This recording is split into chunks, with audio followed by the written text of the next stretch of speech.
Looking at our world from a theological perspective, this is the Theology Central Podcast, making theology central.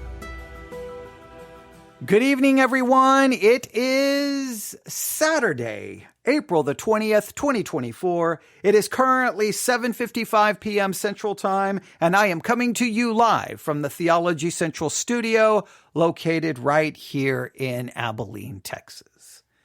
Now, because and I really kind of paused there. It is Saturday. Because it is Saturday, that typically tells you what I'm doing, right? I typically will tell you that I'm here in the studio, but I'm not really so focused on broadcasting. I'm usually focused on what I'm going to be doing tomorrow at Victory Baptist Church, what I'm going to be doing during the Sunday school hour, Sunday morning worship service, and Sunday evening, trying to figure it out. What am I going to teach? What will I preach? How things are going to go? Who's going to be there? Who's not going to be there? All those kinds of things. And even if I'm not directly thinking about what I'm going to do, a lot of times Saturdays, I do a lot of thinking just about church in general, people going to church, sermons, what will they hear? What will they get from it? Will people even remember it? How much money it costs to keep churches up? Just a lot. I just do a lot of thinking and questioning about that type of thing. So a lot of times I will turn on the microphone and kind of talk about that, because the one thing I try to do in this podcast is whatever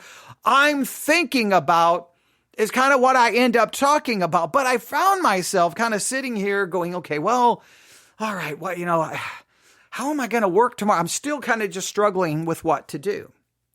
Now, the one thing that I know I'm going to be discussing is, as many of you know, because we've talked about it here on this podcast, April the 18th was the day that they restarted the Charles Stanley, Institute. I think that's the anniversary of his death. I think he died a year ago on April the 18th. I believe it was April the 18th. So he passed away over about a year ago. And one of the last things he signed out for was for the Charles Stanley Institute, in a sense, to kind of start again as someone who graduated and you got a certificate from finished the course, finished the entire institute the first time around. I obviously am very interested in how they're going to do it this time. So I had already pre-registered, immediately got started on the first class on discipleship. And the very first sermon you had to listen to was kind of like, "What are you living for?" I think is the name of the sermon by Charles Stanley. And I've kind of gone through the study guide. I've been going through the additional videos they have. I've taken a quiz. I've just been kind of doing all the things. But I really was challenged by that first sermon. So tomorrow, I'm going to be taking that first sermon, utilizing it pretty straight. I'm going to kind of just use it straightforward and just kind of say, hey, this is where it came from. But he stops and his look at some verses in 2 Corinthians chapter 5. And I'm going to continue on and try to put the thought together maybe in somewhat of a different way before I'm finished. The first part will be very similar, but the second part hopefully will be additional. Hopefully I can get it all done in an hour. But no matter how it goes tomorrow, I've just been really thinking about it and it's just one of those times you hear something and it just hits you and it just sticks with you. And in the sermon, he puts forth this concept that there's really two ways, there's kind of two types of life, right? There's the life that is God-centered and there is the life that is self-centered. And that a self-centered life, everything revolves around you and you see everything through the filter of I. How will this impact me? How will this affect me? And so I've been really just trying to process, okay, as Christians, we know we should not be living the self-centered life, but how much of our lives are really self-centered? And what should a Christ-centered life look like? Not just from the person standing in the pulpit, but from the people in the pew. And we kind of talked a little bit about this on the last live broadcast. So I've been sitting here just thinking about that. How am I going to teach this? What is my ultimate, goal here? What do I really want to achieve? Just really thinking about it. And then I was like, okay, let me set that aside for a minute. And I just kind of was sitting here. And then I got a notification on my iPad. I got a notification from the Apple Podcast app. And I can't remember, it was something about bitter bitterness and gravel. And I'm like, what is this? And so I opened the notification and it took me to the latest episode of Our Daily Bread podcast. Our Daily Bread is a little devotional podcast. They're about 5 to 6 minutes long. You may have seen the actual physical Our Daily Bread devotional. Very, very popular. It's never very in-depth or very theological. It's very devotional and very surface, but it always can give you something to think about. So I clicked on it and I hit play, and it took me to Proverbs chapter 20. I mean, the devotional started talking, and they talked about how these people, in Germany stole this truck full of chocolate that was worth the chocolate was worth like $80,000, and how by stealing that, it could turn into something bad. So they read this verse, Proverbs chapter 20, starting in verse 17. This is the verse they read. Proverbs chapter 20, verse 17. Bread of deceit is sweet to a man, but afterwards his mouth shall be filled with gravel. And I'm like, wow. So you could take something, it could be sweet, it could be amazing, but if you do so in a deceitful way or in a wrong way, it could end up, well, as it says here, your mouth shall be filled with gravel. It could end in a really negative way. And I'm like, wow, okay, well, that could be applicable in my life and probably in all of our lives in some way, okay? Because we all engage in sin in some way. So we could be obtaining or gaining or doing something sinful, and it could be wonderful, but it could end as gravel. I'm like, okay, that's pretty convicting. All right, do I do something with that? I'm like, okay, I don't know. Maybe I should. And I was just kind of trying to process what I should do. So I kind of opened my Bible to Proverbs 20, just set it down, was just kind of processing it, thinking. So I'm thinking about the Christ-centered life, the self-centered life, okay, about bread that you obtain by deceit and how it could end up like gravel. Okay, all right, I was thinking about that, just trying to process. This is how my mind was working. And then I reached over and I grabbed my iPad and I'm like, okay, well, let me just see what's going on in the world. Let me just see, what's happening. Just again, you probably have done that before when you've been working on something and you're just kind of giving yourself kind of maybe a mental break from that. You just sometimes just start going from thing to thing to thing to thing. So then I opened this and I saw on the Christian Post, Mark Driscoll, and I'm like, oh, for crying out loud. Is this story ever going to end? No, not another story about Mark Driscoll and John Lindell and James River Church and a guy swallowing a sword with no shirt and Stronger Man's Conference. No, not this again. So I saw the headline, Mark Driscoll, Alex Magala, and the Jezebel Spirit Uproar. The big lesson learned. And I'm like, ooh. So someone has decided what is the big lesson that we've learned in this entire situation. And the whole situation has been crazy because I don't know if you've watched it or if you've paid attention to it.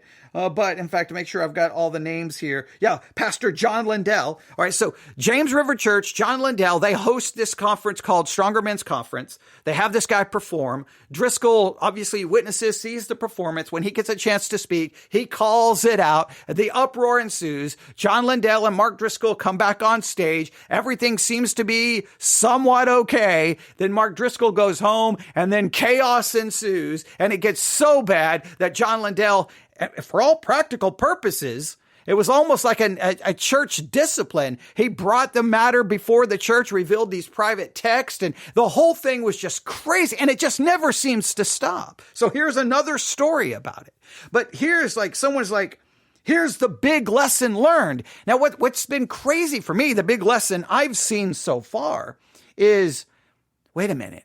If everyone has heard all of this information, witnessed everything that has occurred, you would think that within Christianity, we would all come to somewhat of a similar conclusion, right? You would think logically, right? We all have the Bible. Remember, we're all supposedly filled with the Holy Spirit. And many Christians believe the Holy Spirit's guiding us and teaching us and revealing things to us and speaking to us, all the things many Christians claim. But guess what? This entire situation with Mark Driscoll, John Lindell, James River Church, Alex Magala, sword-eating, acrobat on a pole with no shirt, all Christian Men's Conference, all of these things. You think that we could take all of this, process it biblically, logically, carefully, and come to similar conclusions. But I've been reading comments on all of the articles about it.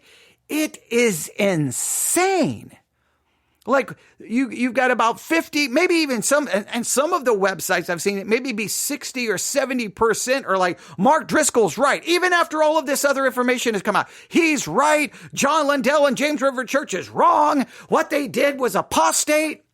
What they did was demonic. They should be rebuked. Their church is apostate. And you're like, what just happened here? It's like, well, what? All that stuff Mark Driscoll did when he got home? But it's just crazy. And then other people are trying to defend everything, but then their defenses at times seem weird. It's like, I'm like, this is crazy. We can't even agree as Christians on how to critique, analyze, and judge something from a biblical perspective. That is sometimes it just makes me want to just say, what's the point? What's the point? We have the Word of God, so we should be able to figure something out. We should be able to look at a situation and look at it carefully and make a biblical, have a biblical opinion about it. But Christians can't even agree. And it's just like, sometimes you're just like, I don't get it. So I wanted to know what their big lesson was. So I'm going to read this. You're going to immediately see where this author is going to go, right? Now, this was published today. This article was published today, which makes it fascinating, meaning this author would have access to the entire video put out by James River Church, where John Lindell stands there on the pulpit and goes through everything Mark Driscoll has done and every step that's been taken to try to get him to repent and stop. And you would think that anyone seeing everything would be like, whoa, wait a minute. I may think Mark Driscoll was right in the original rebuke, but this has gone crazy. So you think people would have a very layered and nuanced response at taking in everything. And remember how I told everyone to break it down? We should look at the conference and just talk about the whole conference industrial complex and everything that happens in these conferences and whether we think they're right or wrong. We could look at the performance itself. Is it right or wrong? And Alex Magala and John Lindell gave some context and historical background. And we found out does that change our opinion of the performance? Then we could look at what Mark Driscoll did. Was it right? Was it wrong? He spoke to John Lindell, 25, 30 minutes. And at no point did Driscoll ever tell John Lindell that he was upset about the performance or that he was going to say anything. And so John Lindell was blindsided by what Driscoll did, right or wrong. John Lindell interrupts Mark Driscoll, stops his preaching, says you're finished, you're done, comes up on the stage and immediately basically accuses Driscoll of violating Matthew 18. Then they come back on stage and everything seems to be made right. You can break each one of those and say, what do you think about this? What do you think about this? And what do you think about this? I don't know if it's easy to paint the whole thing with one brush, with one color. It's nuanced. It's layered. All right. So I tried to do that, but it didn't matter. Some people still got upset with me. So you would think Christians should be able to come to some kind of conclusion that would be unified. But no, there's just no unity on this. So when I start reading this article, listen carefully to the tone and the side they take.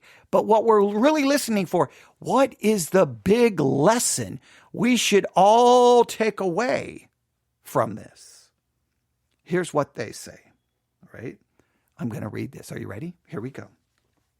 This is found at thechristianpost.com, published today. The article begins, let me begin by saying that I know that it's extremely hard to be a pastor in these times. Toss in the armchair quarterbacks on social media and the pressure only intensifies. But at the same time, we are at a very critical turning point for Christian leaders. Now, it is very hard to be a pastor, and everyone is a Monday morning quarterback. Everyone has an opinion. They have an opinion on what you preach. They have an opinion on how you preach it. They have an opinion on your voice, whether you speak too fast, too loud, too dramatic, not dramatic enough, too boring, too monotone, they have an opinion about what you wear. They have an opinion about your hair. They have an opinion about if you walk around too much or if you stand too still. They have an opinion about how you interpret a passage or don't interpret a passage. They have an opinion about what you preach. It's insane. Everyone has an opinion. Now, that's always been the case. You add to it if you post your sermons online or if you do a podcast. Now you have even more people with opinions. So he said, now this author believes we're at a critical turning point for Christian leaders. I think we're at a critical turning point for the church. That's my view. I think I think the church is going through a radical transformation, and the church is not going to you're not even going to recognize the church of the past. I would say 5 to 10 years from now. That's my view, but I could be wrong. They continue, all right? They asked this question, what happened at the conference? CBN News posted this explanation. Hours after rebuking what he dubbed the Jezebel spirit at a men's event over the weekend, Pastor Mark Driscoll was invited back to the platform at the Stronger Men's Conference in Springfield, Missouri. In a deviation from his planned sermon, Driscoll called out what he saw as the spiritually problematic kickoff to the 2-day convention, which was hosted by James River Church, a megachurch led by Pastor John Lindell. All right. Driscoll took issue with the opening ceremony at the Great Southern Bank Arena, where stuntman Alex Magala performed. Okay. Then they have this sashaying with a sword. Then they go on to describe it this way. The stuntman was previously on America's Got Talent, and for whatever reason or motive, the conference organizers thought it was appropriate to have a bare-chested man on a pole dressed in all leather outfit swallowing a sword. Now, when you describe it that way, it does feel a little bit ridiculous. It does. And again, the main thing is it's a Christian men's conference. Now, I've already heard from people, but, people's attention spans are short in 2024, so you got to do this to grab their attention. And, hey, this many people were saved. Okay, it's the same kind of tired arguments I've heard my whole life. Well, the reason the youth group has to have lock-ins and this is because their attention span is short. I heard that in the 80s. I've been hearing it my whole life. No. How about we just like to entertain the flesh? How about the church can't seem to just do church stuff? We've got to do all the stuff that the world does because that's what the people really want. But okay, I digress. And so this author goes on to say, confused? So was I. Driscoll rebuked the conference because they invited the Jezebel spirit in. At that point, Pastor Lindell told him he was out of line and removed him from the platform. Lindell then began to reference Matthew 18, stating that Driscoll should have addressed the concerns privately, not on the main platform. Now, the author goes on to say, in my opinion, a gross public display demands a public rebuke. Now, you could argue that it demands a public. Remember, this goes back to all the different layers to this, right? So why did they have this performance? Was it right? Was it wrong? We could have that discussion. Now, the argument about what Driscoll did, my thing is, it may have called for a public rebuke.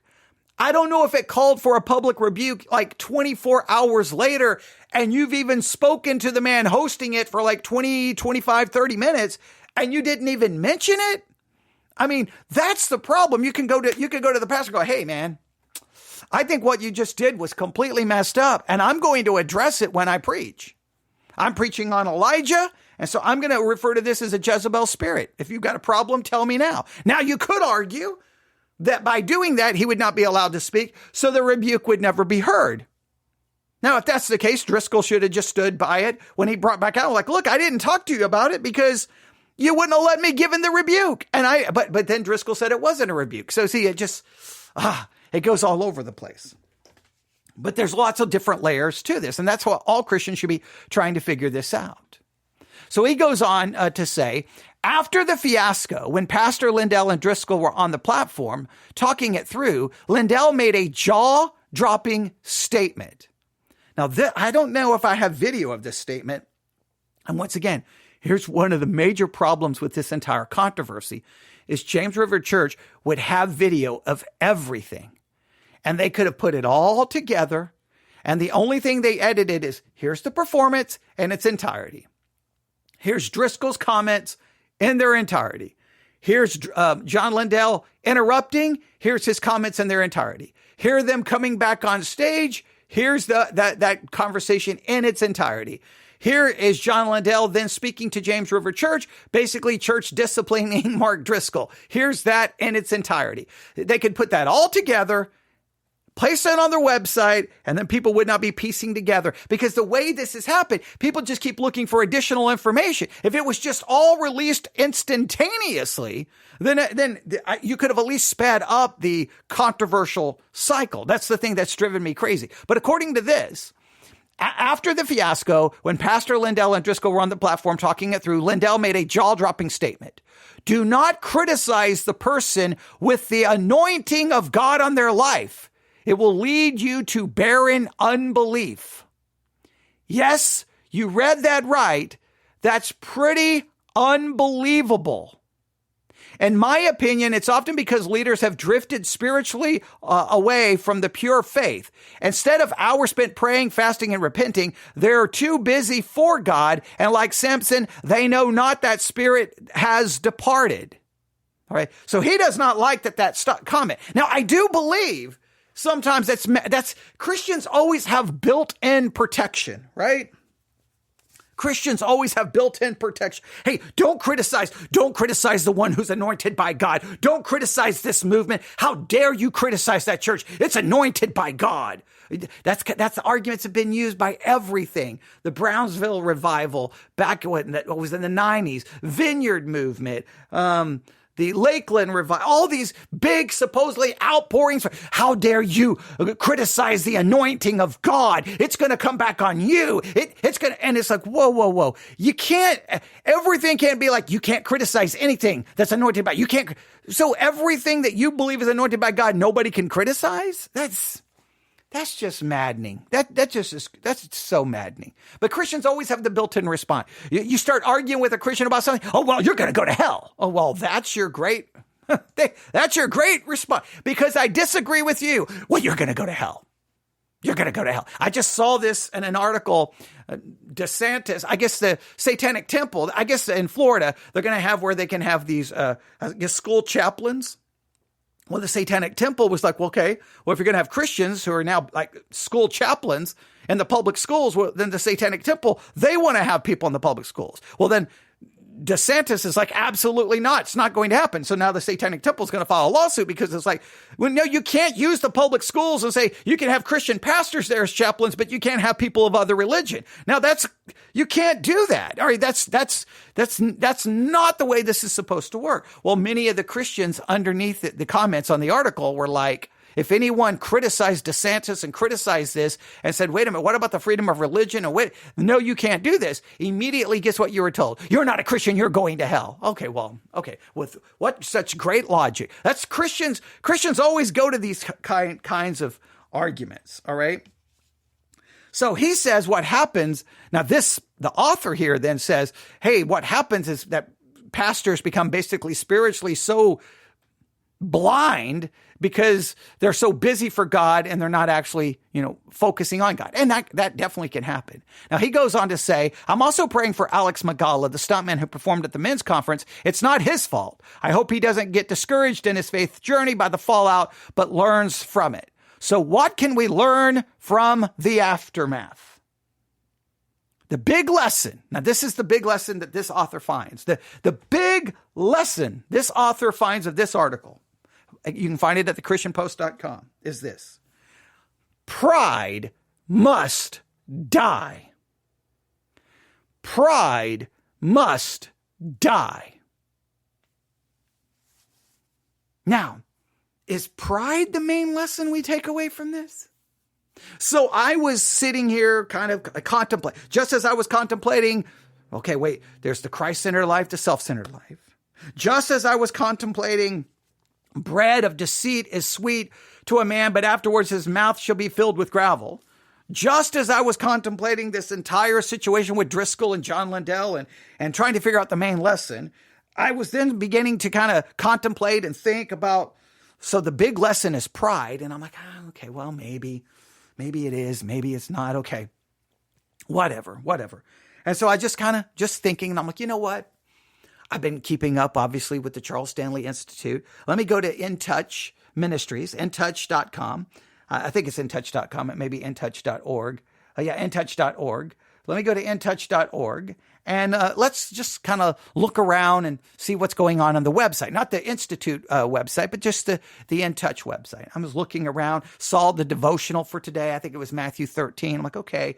And then I found an article. Stay with me. I found an article. If I can get to it. I found an article entitled, How to Mind Your Business. An In Touch Guide to Better Spiritual Health. Now, maybe it's because I read this just after reading another article about Driscoll, John Lindell, James River Church, Stronger Men's Conference, and all of the craziness. Maybe it's just because I just read an article that said, hey, the big lesson is pride must die. But I read this, how to mind your business. I think I may say it, how to mind your own business. I think that may be how I would even word it. But as soon as I read that, I was like, I wonder if this is a big lesson, maybe not the big lesson, but maybe a big lesson that we take away from all of that. Maybe it's so common for us in 2024 that we make everything our business. Have you ever noticed that? Everything is our business. Everything. Because almost everything posted on the internet allows you to then comment, right? Comment sections, social media.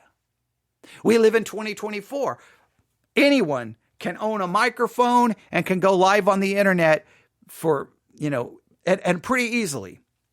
Even if they don't have a microphone, they can go live on their phone.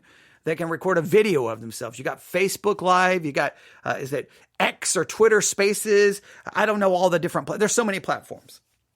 You can go live and you can share your opinion about anything. So anything and everything is our business because anyone and everyone can voice their opinion about it. So I was wondering, I wonder if the big lesson about Driscoll, John Lindell, James River Church, Stronger Men's Conference is maybe, including me, including myself, maybe we should just mind our own business. Now, so that's how my brain was working. So then I grabbed my iPad and I looked and I was like, I'm going to read this article. So this is what I read. How to Mind Your Business, an In Touch Guide to Better Spiritual Health. They start this way. We've all been there.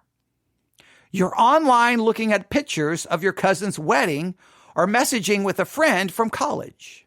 You scroll down your feed and see a meme that strikes you as funny. You like it and hit share. Within seconds, your neighbor's niece's boyfriend has commented. He doesn't think it's funny. And how dare you not care about the poor and suffering in the world? At first, you're taken aback. But then something rises inside of you. So you reply with facts and data and maybe even a Bible verse. 3 hours and 37 comments later, you log out, bleary-eyed, and agitated. Oh, I think we can all say, oh me to this. At least I can. Now, I remember the early days of Facebook. There was a pastor that I knew on Facebook, and his timeline,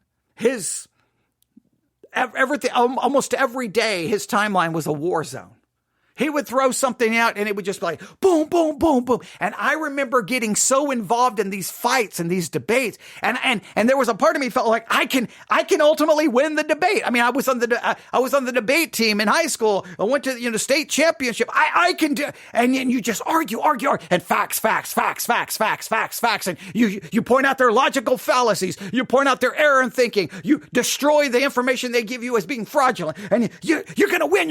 And it just goes on and on and on and on and on. And at some point you begin to go, what is happening to me?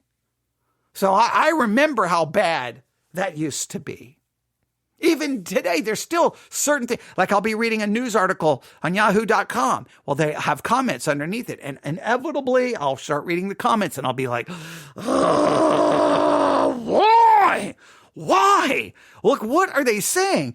It could be anywhere. It could be on a music streaming service that has an online community that you can be. I'll just sometimes you want to you're trying to maybe say, hey, why are you attacking this? What are you doing? But you can just get caught up in it because everything becomes your business. This is what they go on to say.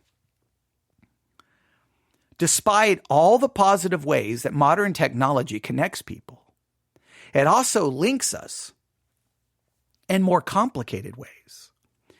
When personal lives and opinions become public, people who barely know us aren't afraid to tell us what they think. And honestly, we are tempted to do the very same thing. It can be really hard to just keep scrolling, especially when someone is so obviously wrong. Yet, as Christians, we're called to something different. Now, when I say we're called to something different, those are my words, not the words in the original article. I changed the words in the original article. But it's going to describe that we're supposed to do something different. So now I'm sitting here processing all of this, and I'm like, So if you think about the situation, yes, it was public, what happened at James River Church. But I don't attend their church. Yes, what happened was public with Mark Driscoll giving that rebuke. I don't attend Mark Driscoll's church. Everything that happened. Now, on one hand, it's public. But on the other hand, it became public not necessarily by the design of James River Church, because the original information that came out was put there by people recording it on their cell phones, and then they published it on the internet. Then news articles were written about the situation. Now, once news articles are written about the situation, then it becomes everyone's business. But even before that, everyone was already starting to formulate opinions because of the cell phone video. So I'm like, okay, what's the appropriate thing? Well, the verse that they point to is 1 Thessalonians chapter 4. 1 Thessalonians chapter 4. I know we're taking a long and winding road to get here, but that's what I like to do. So maybe you either will appreciate it or it will just drove you crazy how long I took you to get here, but that's okay. Okay. I just wanted to share all the wild and crazy mind that I have and how it goes in 15 million different directions. But the passage they quote is 1 Thessalonians chapter 4, verse 11. 1 Thessalonians chapter 4, verse 11, where we read this. And that ye study to be quiet and to do your own business and to work with your own hands as we commanded you. 1 Thessalonians 4:11. Let me read it from a different translation. 1 Thessalonians 4:11. Another translation reads it this way. You ready? Here we go. 1 Thessalonians 4:11. To seek to lead a quiet life, to mind your own business. We should seek to lead a quiet life where we're minding our own business. To lead a quiet life, minding our own business. This is, I don't know exactly where the line is here. I mean, obviously, I'm a podcaster, for crying out loud, right? One of the things I do is comment about what's going on in the world. One of the things I try to do is offer a biblical and theological perspective about what's going on. Hopefully, that's somewhat nuanced and layered and see it from so many different perspectives and ask questions, trying to keep people from jumping to wild conclusions and trying to see the different layers and the nuance of a situation. Just like I tried to do with the whole James River Church and Mark Driscoll situation. I tried to break it down into individual parts, right? I tried my best to do so. But at what point, when you're commenting, when you're talking about what people are doing and you're sharing opinions or thoughts, at what point are you violating this concept here? Now, we could ask, is this Paul just telling this to be true of the church at Thessalonica, or is this a challenge for all of us? Well, I think it's definitely something we should take to heart. At what point are you no longer living a quiet life and you're not minding your own business? They state it this way in this article. As Christians, we're called to be people of peace who are wise representatives of God's kingdom. Or as Paul puts it in 1 Thessalonians 4:11, Christians should try to lead a quiet life and attend to their own business as a way to honor the gospel. So how can we thread this needle? Here's a guide we've put together to help you navigate the gray areas of online interactions and to equip you for those times when a nuanced approach is necessary and clear answers don't present themselves. We hope these suggestions will help you to work through the tensions and speak peace in a world, both cyber and real, that's in dire need of healing. All right. So then they go here and say a lot of things. All right. Like here's some questions they say to ask yourself, right? Why does this feel so essential right now? Why is it capturing my attention? Like, why are you focusing on this particular thing? Is it something outside of me? Is it something outside of me pushing me to engage? Is there something outside of me pushing me to engage this situation? What good things will I miss if I focus on this? So what could happen if I'm focusing on this? Now, they go through and they add a lot of concepts here. And I mean, it's a long article. They've got a lot of suggestions and ideas, and maybe we could work through it some later time. But the point is, they're trying to there's some things you should think about. Now, I don't know how it works. Like for Christian ministries, so many Christian ministries if you look at Christian podcasts, they're almost addressing always things that are going on. A book, a pastor, a sermon, a theology. We're always addressing something. That tends to happen. Now, sometimes you can put aside all of that and do just more focus on teaching. All right. Now, when we do sermon reviews, we don't do our sermon reviews in a way like, hey, I'm going to find a bad one so I can criticize it. I'm just listening to a sermon. So we're just doing it in real time. So I think that's not us not minding our own business. That's just us listening to a sermon and then utilizing that sermon for hopefully important discussions about theology, biblical interpretation, hermeneutics. And I think we do a pretty fair job with that. Now, sometimes it can become very critical, but I always try not to make it critical so much about the person, but maybe critical about the concept or the ideas. But at what point, for you individually, and for me individually, when are we not minding our own business? Like, I know everything online is your business in a sense because it's online. It's saying, hey, look at this, give us a comment. So everything calls for your attention. But when is it wrong? When have we engaged in something that is just not biblical? Now, how we engage in it, yes, we can. That's a little bit more objective, right? How do you engage in it? Well, are you spreading false information? Are you bearing false witness? Are you spreading lies? Are you judging that which you cannot judge? You're judging motives. You're judging the heart. Okay, well, then we can't. Those are things we cannot do. Are we conducting ourselves in a godly way? Or are we showing anger and hatred? And okay, well that's very objective in judging how we are doing it. It's a little bit more subjective to say, wait a minute, are we not minding our own business? So I was thinking the big lesson maybe about Mark Driscoll and all of that situation, was it really anybody's business? Well, on one hand, I think some of it is, because it's another example of the out of control Christian Christian conference industrial complex that I have so many issues with, where people are paying over $100 to get into a conference to hear people supposedly preach the word of God. I have an issue with that. Now, on one hand, they advertise it. James River Church already has the advertisement up for next year's conference. They advertise it. They publish it. They promote it. Well, if you publish and promote it, you're making it my business.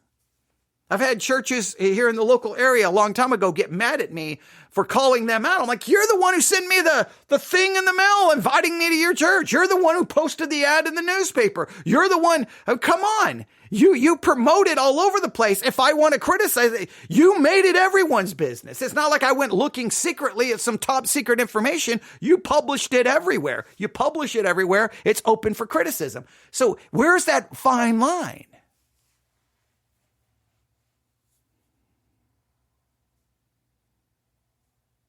I used to struggle with this myself way back on Facebook, way back years. I mean, I don't even know. It's 10, 15 years now?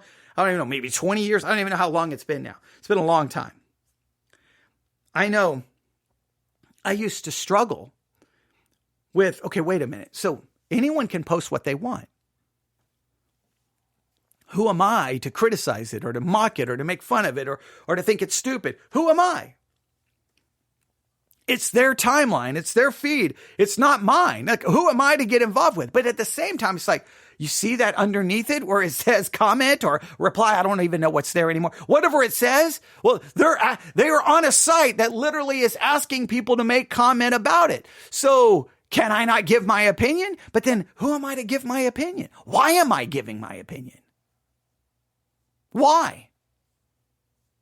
I saw somewhere they were posting about Taylor Swift and how many, she broke every known record you can break for how many downloads and streams for her new album. And someone posted something like, who cares about boring music? And I think I replied like, you obviously care because you're here commenting. You obviously care. But then why do I care that they say they don't care, but they obviously do? Who cares? I take the bait.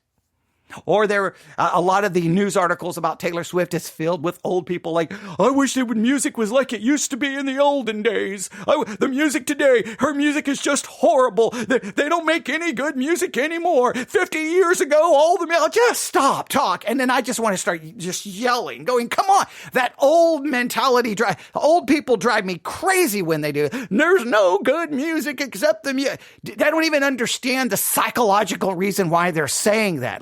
It's just ridiculous to say that. Drives me crazy when people do that. But then why should I care? Is it my business? Well, they're posting it online. So then it is my business. Where is that line? See, I think there was a time when Paul was telling the people in Thessalonica, mind your own business.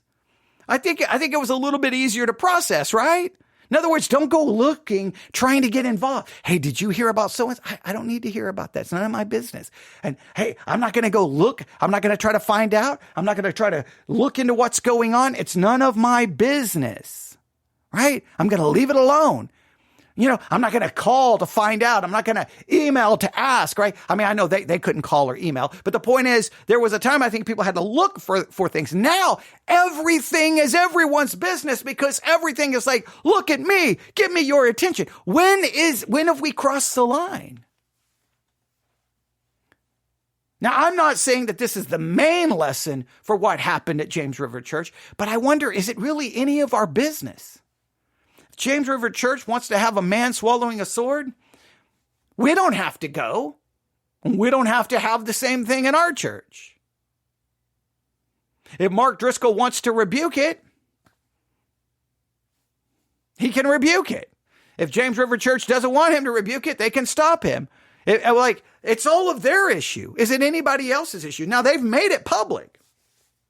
I mean, John Liddell basically told everyone that if you listen to Mark Driscoll, I think it's pretty much fair to say you should not be supporting or listening to him anymore. I mean, he went so far. I mean, and they released the video online. So once again, they're trying to make it everyone's business.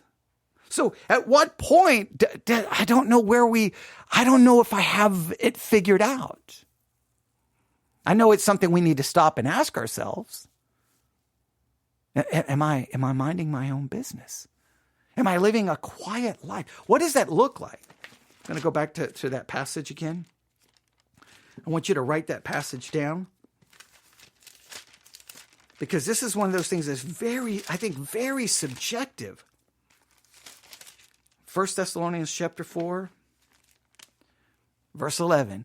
To seek to lead a quiet life.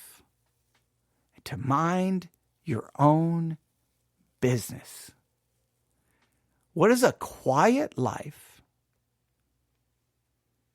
look like? And what does it look like to be minding your own business? What are the actions that say you're not living a quiet life? And what are the actions that show that you're not minding your own business? Now, I can't answer that for you, and I can't even answer it for me. I'm still struggling with should I even have ever addressed the issue? Should all these articles and YouTube videos?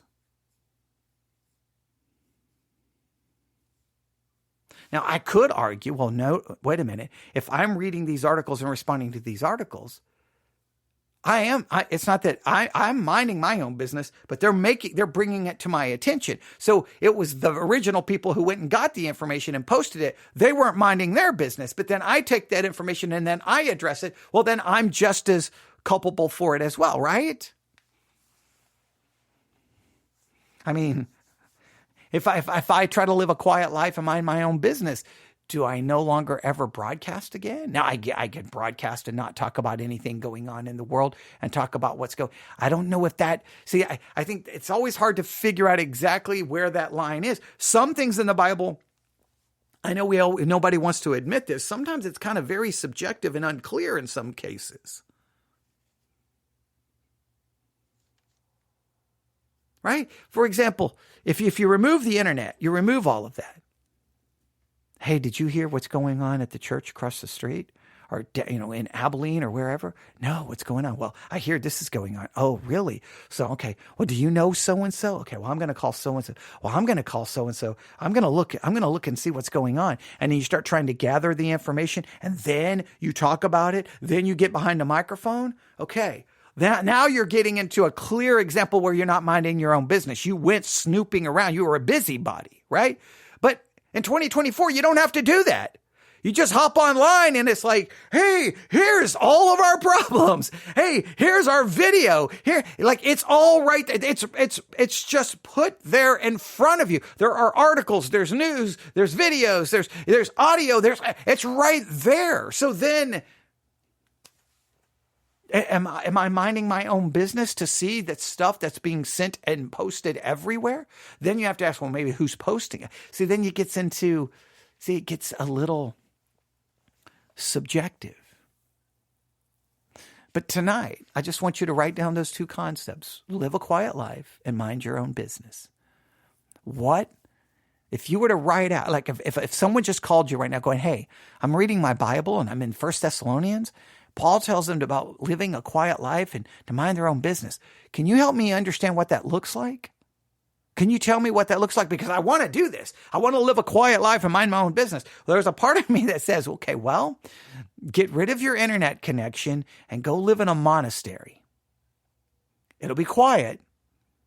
And there's not going to be a lot of business you can find out about other than the monks or the nuns that you're currently with.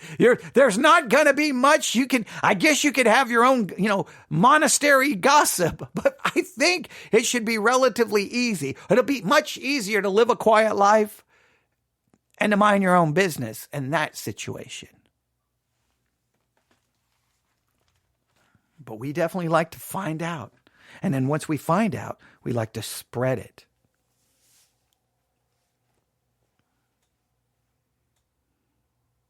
Now, maybe the main lesson is about pride has to die. Maybe. Maybe the main lesson for a lot of us in 2024 is at least to try to figure out how this applies. I would love to get your thoughts. You can email me, newsif@yahoo.com. That's newsif@yahoo.com. That's newsif@yahoo.com. Thank you for coming on this little mini journey with me about everything that's been going on in this studio for the last hour. You've heard everything that my mind has focused on, this and then this and then this and then this and this, and hopefully something in all of that will prove to be beneficial for you. Thanks for listening. Everyone have a wonderful Saturday night, and hopefully you have a great Sunday. God bless.